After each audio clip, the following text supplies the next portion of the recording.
கோவையில் தாய் யானையை பிரிந்து தவித்து வந்த குட்டி யானை உயிரிழந்தது சோகத்தை ஏற்படுத்தியுள்ளது.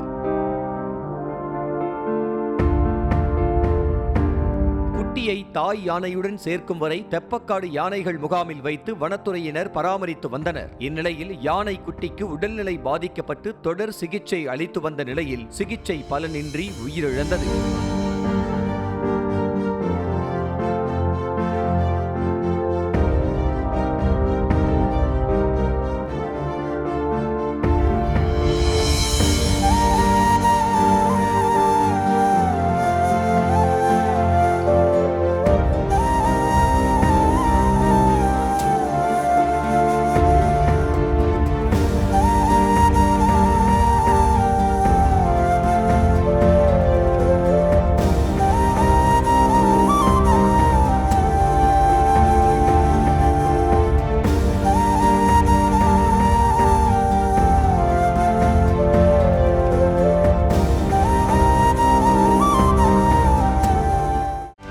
செய்திகளை உடனுக்குடனும் துல்லியமாகவும் தெரிந்து கொள்ள சப்ஸ்கிரைப் பண்ணுங்க.